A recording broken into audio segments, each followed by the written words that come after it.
Okay, let's review the notion of equivalence relation on a set for a little bit, because this will be crucial for defining congruence, modulo, and ideal, which is going to be crucial for defining the quotient ring. Okay, so remember, so this we studied once before, but so here's a quick review. It's been a while since we talked about this. Let A be a set. So there is no rings or anything here, it's just set theory. A relation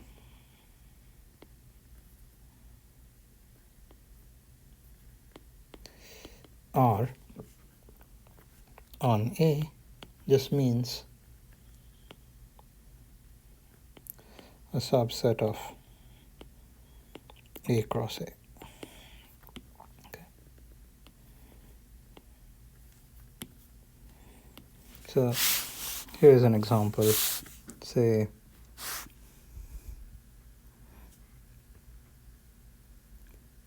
A is real numbers, so then A cross A is R2, which is the R2 that I have drawn, and here is a subset of R2.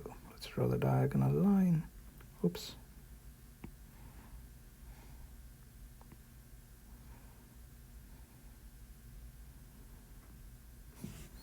And let's take the part above it, including the line. So the blue subset. So R is the blue subset.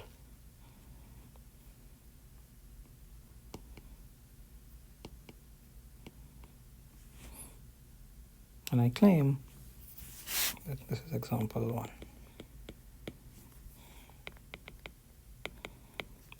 R, this subset of R cross R, is, within quotes, the relation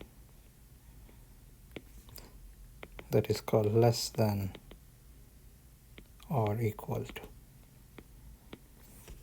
If you take a point in the blue part, like here is a point, 1, 2, then you know that the first coordinate is less than or equal to the second coordinate. So 1, 2 belongs to R. And that amounts to saying that 1 is less than or equal to 2. Yeah. More generally, A, B belongs to R if and only if A is less than or equal to B. So describing this blue subset is same as describing the relation less than or equal to. And here's another example maybe, which is more like the examples that we are going to see. Let's say A is Z, so then A cross A is Z cross Z, which you can picture as all these grid points, all these points, etc.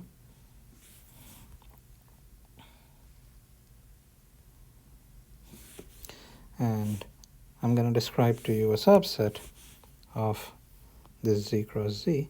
Let's just take these points that I'm marking right now. This is sometimes called the checkerboard lattice.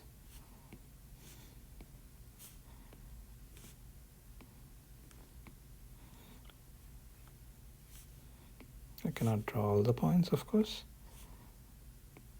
I just indicate. You see what I'm doing? I'm just choosing alternating ones.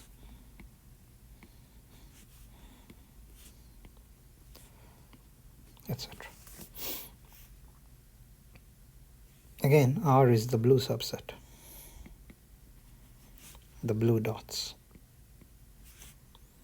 And maybe we could call this R.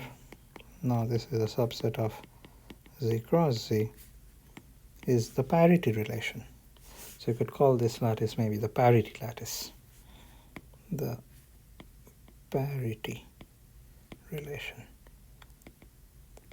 Two numbers are called, we say that two numbers have the same parity if they're both even or both odd. And you can see that a pair of numbers form a blue dot if and only if they have the same parity.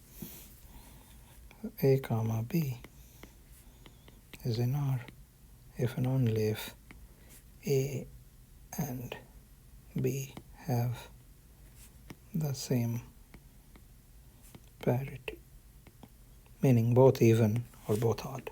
See, you have here 0, 0, 1, 1, 2, 0, 1, 3, 0, 2, etc.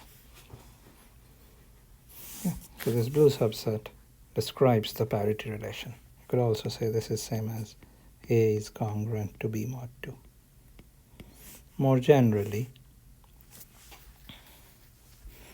we had the relation A is congruent to B mod n, where n is a fixed integer. And this is an example of an equivalence relation. So here's the definition of equivalence relation now.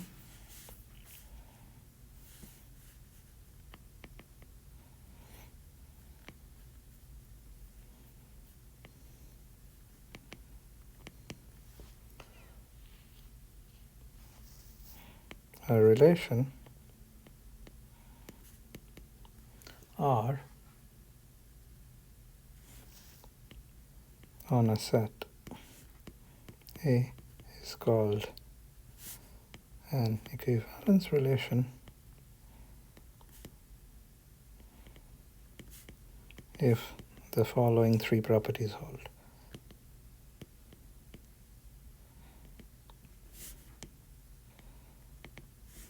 And before writing them down, we need a little notation. If A, B in R, then we write A, R, B. And you read this by saying that A is related to B by the relation R. If you look at these two examples, you see where this notation is coming from. A comma B in R means A is related to B via this less than or equal to notation. Okay, so we'll write ARB. So now give a relation R is called equivalence relation. That's the new word. If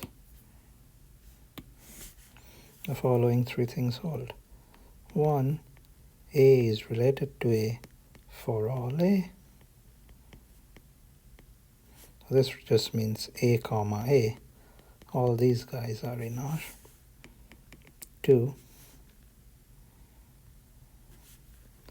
if A is related to B, then B is related to A for all A, B in R. And 3,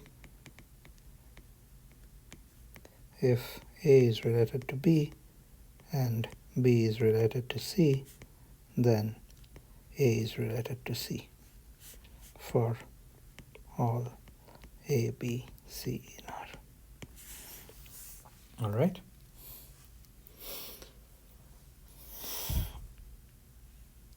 Now, given an equivalence relation, you define something called the equivalence class of an element. And the equivalence classes form a partition of the set A. That's the basic fact. Let R be an equivalence relation on a set A given an element of the set A, define its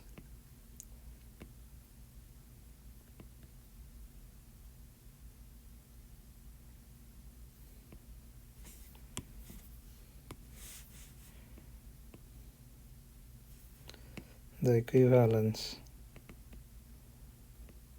class of A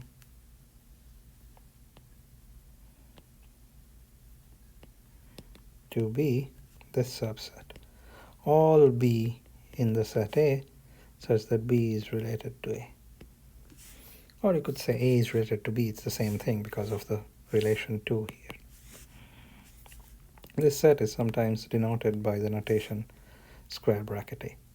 These are all the friends of A, if you will, all the things in A that are related to little a.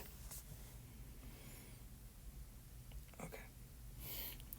And a set is called equivalence class if it's one of these square bracket A's. Okay. And now here's the basic lemma. And you can look at the appendix in the book for a proof, or I think it would be even better to actually take it as an exercise and do it yourself. Let R be an equivalence relation on a set A, part A, if two elements A and B are related via R, then their equivalence classes are identical. Then their equivalence classes are identical. Otherwise, the equivalence classes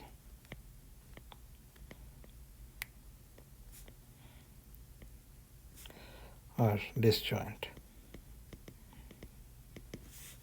In other words,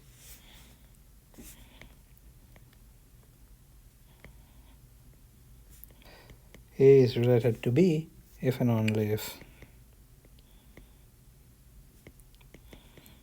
the classes are the same. Otherwise, and A is not related to B if and only if the classes are disjoint. Part B, the set A is a disjoint union of the equivalence classes.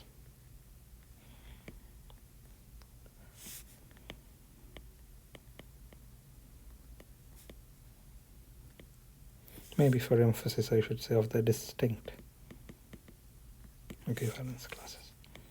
And part C says that members of the same equivalence class are all related to each other, and the members of distinct classes are never related to each other.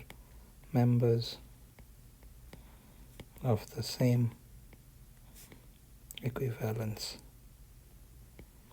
class are all related to each other, and members of distinct classes equivalence classes are never related.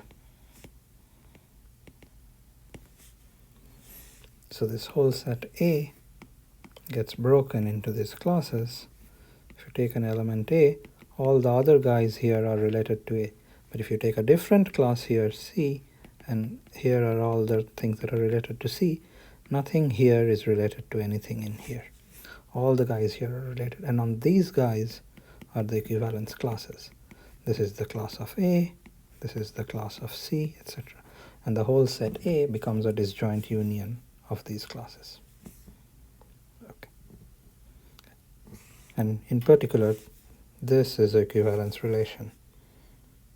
More generally, A congruent to B mod n is a equivalence relation, and we have studied that equivalence relation in great detail earlier.